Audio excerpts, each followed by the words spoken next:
Welcome to the Brain Over Binge podcast, where you learn a simple, brain-based approach to ending binge eating. I'm Katherine Hansen, and I'm so glad you're here with me today. My goal on this show is to give you practical guidance so that you can stop feeling so out of control around food.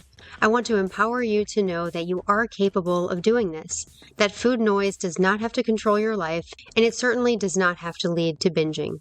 Before I get started with today's topic, I have an important announcement and update about Brain Over Binge coaching in 2026. As we approach the end of the year, I want to share how Brain Over Binge will be changing. Starting on January 1st, I will be fully leading the Brain Over Binge group, and I'll be doing all of the one-on-one coaching for Brain Over Binge as well. You can expect a high level of support with a few updates to how things are organized and to the group call times. In mid-December, I'll share more details about that here on the podcast, and I also encourage you to get on my email list to stay updated if you're considering joining the group or signing up for one-on-one coaching in 2026. You can get on my email list by signing up to get my free inspiration booklet at brainoverbinge.com/inspiration-booklet, and that link is in the show description. When you sign up for that booklet, you also get my monthly newsletter and updates.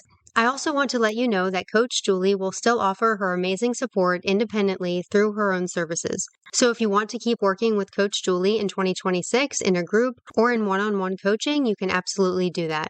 As we get closer to the end of the year, we'll share that information, so just make sure you're subscribed to my email list, and I'll also remind you about all of this in a mid-December episode. If you're currently in the Brain Over Binge group or you're considering joining now, know that nothing will change for the rest of 2025. Keep coming to the group calls for coaching and keep using the forum for encouragement and support as usual.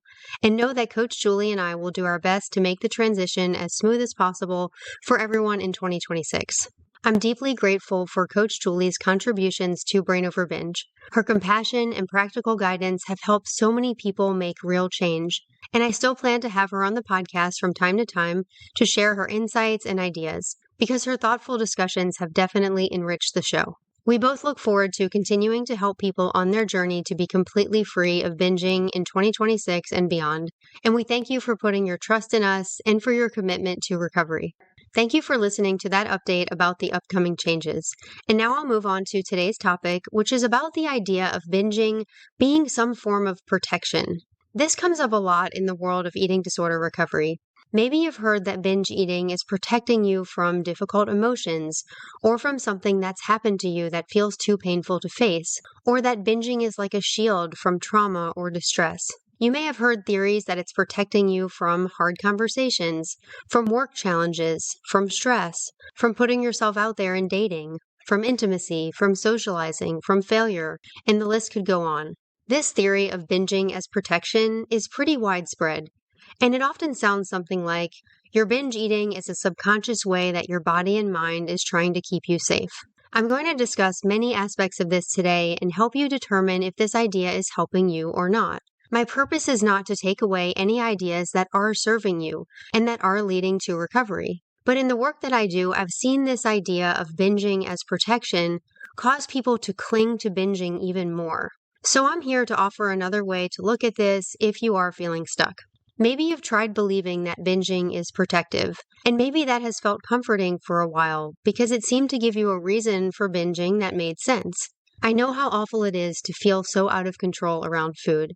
So when something seems to explain why you're doing that, it can actually feel stabilizing in some ways. But if this theory is not helping you actually move towards stopping the behavior, then the theory stops feeling comforting and it starts feeling disempowering. There's definitely a lot to unpack here. I want to start by saying that we all need protection and comfort, and I'm not trying to take that away from you.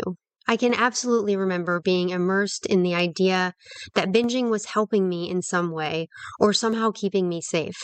I have this vivid memory of eating a massive bag of Christmas cookies and thinking how it was protecting me from having to feel self-hatred or from feeling the pain of being alone during the holidays. I can remember having those thoughts as I put cookie after cookie in my mouth, and it all seemed to make sense in that moment. So I get it. This binging as protection theory can make you actually feel like you're doing the right thing for yourself on a deep emotional level when you binge. But I also know all too well the pain of waking up from that trance, of realizing that the behavior that was theoretically protecting me was actually causing me extreme pain, shame, weight gain, physical sickness, and even more self-hatred and loneliness, and so many other difficult emotions. So keep that in mind as you listen to the rest of this episode, and know that my intention is to help you remove the pain of binging, which is the opposite of protection, and which is the opposite of comfort. I'm definitely not telling you that you don't deserve protection or comfort. But as we talk about this theory and how it may apply to you, it's important to face the reality that binging is not neutral. If you feel like it does provide benefits for you, it is certainly not a noble protector that provides those benefits without consequences. And the consequences can be extreme and dangerous. That massive bag of cookies that I mentioned were not a helpful friend showing up to protect me in my time of need. They hurt me physically and emotionally in the excessive amounts that I ate. I'm certainly not saying all cookies are bad. Binging and purging puts extreme stress on your body. It drains your energy, it drains your time, it drains your money. I mean, these are things that anyone who has ever been caught up in this habit realize all too well. I want you to think about this. If someone came to you tomorrow and said they needed protection from difficult feelings or circumstances, would you ever recommend binging or binging and purging as a solution? When you step back and think about this and step out of your own situation, you can easily see that binging would do nothing for someone who needed protection. The best analogy I can think of to this idea that binging is protective is comparing it to an abusive relationship, where the abusive person is telling you to come to them for protection, that they'll take care of you, that they'll make you feel good, when in reality, they are the one hurting you. It makes me sad even thinking about that, but I hope that analogy helps you see that even if binging can feel comforting in moments, like maybe an abusive person could possibly make you feel comforted at certain times, it's hurting you deeply. And if something is hurting you that much, how could it be protecting you? There is not one emotional, mental, or physical issue for which binging is a proven form of protection. Not depression, not anxiety, not trauma, not grief, not self-worth issues, not boredom, not loneliness. Now, all mental health experts would agree that binge eating is not a true solution. However, there's a lot of talk in the mental health space about not removing what is thought to be a protective coping mechanism, like binging or alcohol or drugs, for example, before the person is ready or before they have other ways to cope. This is a difficult issue, and it's not something I can necessarily speak to on a case-by-case basis. Are there rare cases of extreme trauma where abruptly removing the binging, which has become a distraction from the trauma, would be destabilizing and put the person in even more danger than the binging itself? That's a possibility. And if you truly feel like that is the case for you, I absolutely recommend for you to get professional help from a trauma-informed therapist. You deserve to feel safe as you let go of the harmful binging behavior. But I believe that very few people fit into that category, where quitting binge eating would be more dangerous for them than continuing to binge. However, with the widespread nature of the binging as protection theory, so many people, including myself when I was a binge eater, end up thinking that we are actually in that category. And it's not necessarily that we think it's truly dangerous for us to not binge. We just start to think that we must need this habit for a very deep subconscious reason to shield us from life. And we start to believe that we cannot handle difficult feelings without the protection of binging. And that belief that you need binge eating to stay safe is so powerfully suggestive. And I think it's extremely binge promoting. I know that firsthand. Once I was introduced to that theory in therapy, it really fed into my already addicted brain's attachment to binging. My binging originally started as a survival mechanism due to extreme food restriction, and I'll get into that soon as far as any protective value that binging has in cases of restriction. But then the binging developed into a habit that made me feel out of control. I knew it was not right, I knew it was not what I truly wanted, but I just couldn't seem to stop myself. So when my therapist and a book that I read at the time came in and said that I was subconsciously protecting myself from what I couldn't face in my life, it was like fuel for the fire. When those urges came, I would try to fight them for a while, But then when that got tiresome, it felt all too easy to give in, thinking that I must need to binge to protect me. And then my brain started to produce a lot of thoughts to support that theory, just like in the Christmas cookie example. I do want to circle back to the restriction piece because at first, eating massive amounts of food in an out of control way was my body's reaction to not eating enough for way too long. Was that, in fact, protective? I still believe it's a no, but there is a caveat in that the extra calories were protective. I just did not need them in the form of binging. Real protection would have been to eat more, consistently, in normal amounts throughout my day. So if you're currently restricting and your brain sends thoughts that you need to binge because you have not eaten enough, that is still part of the harmful lower brain-driven cycle. What you really need is more calories in a more spread out and self-caring way. Overloading your body with a harmful amount of food all at once is not protection. In my journey, I eventually learned to eat enough food on a regular basis, but I thought that my binging was still protecting me from so many other things, from making hard decisions, from facing my mistakes, from growing up in some ways, from being accountable. I thought it was protecting me from social events that I didn't want to go to, or from the pain of loss or rejection. It felt easier in the moment to binge than to deal with all of that. But that's because I made the connection that binging was, in fact, related to all of that it was protecting me from all of that. But it was not.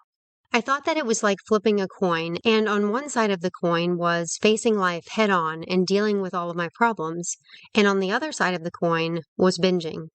When I set up that false binary choice for myself, of course binging was going to feel appealing. Of course it was going to feel like if I chose binging, I was avoiding all of my other problems. When I thought about it in that way, then of course binging was going to feel protective.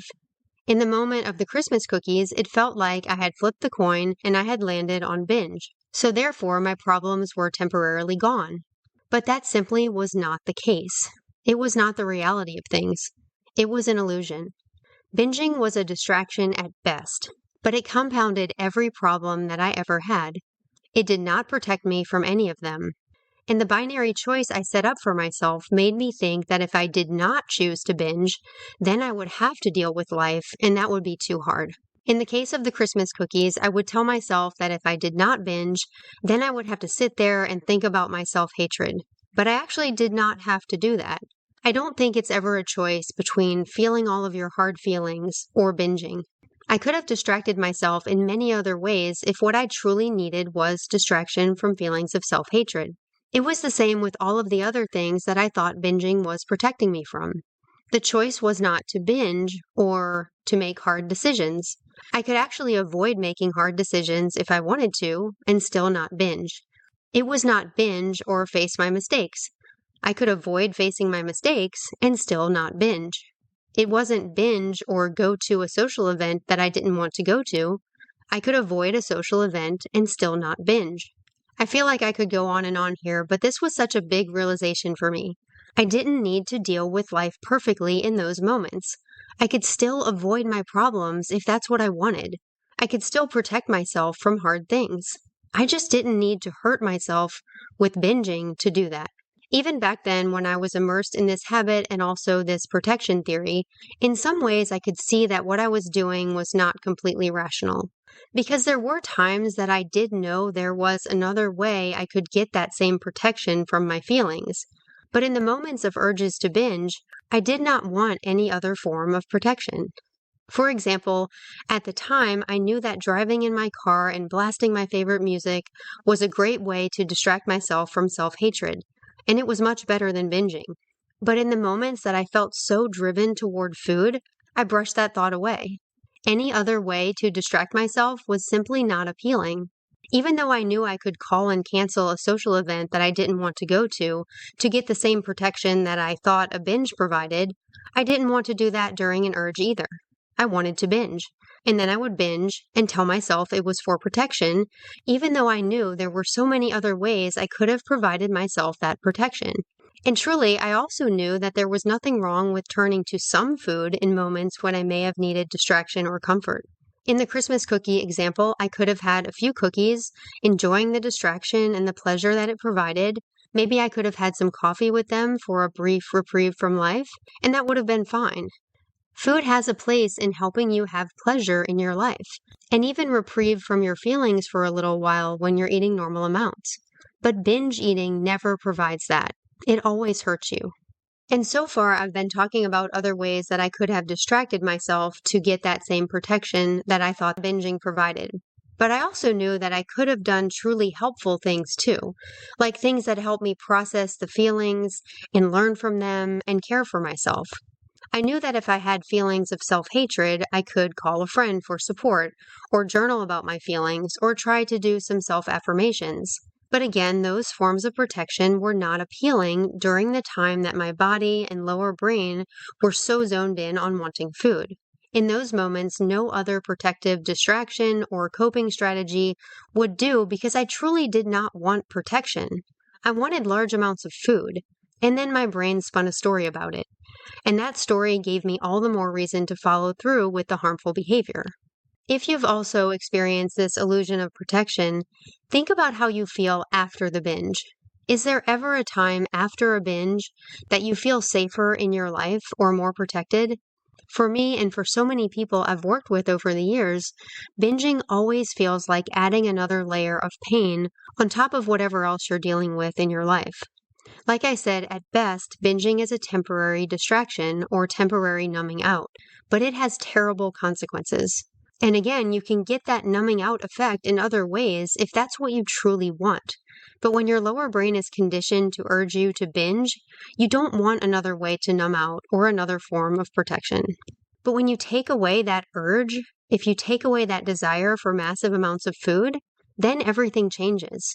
This became evident to me in a rather drastic and eye-opening way when a medication temporarily took away most of my urges, but everything in my life and in my emotional world stayed the same.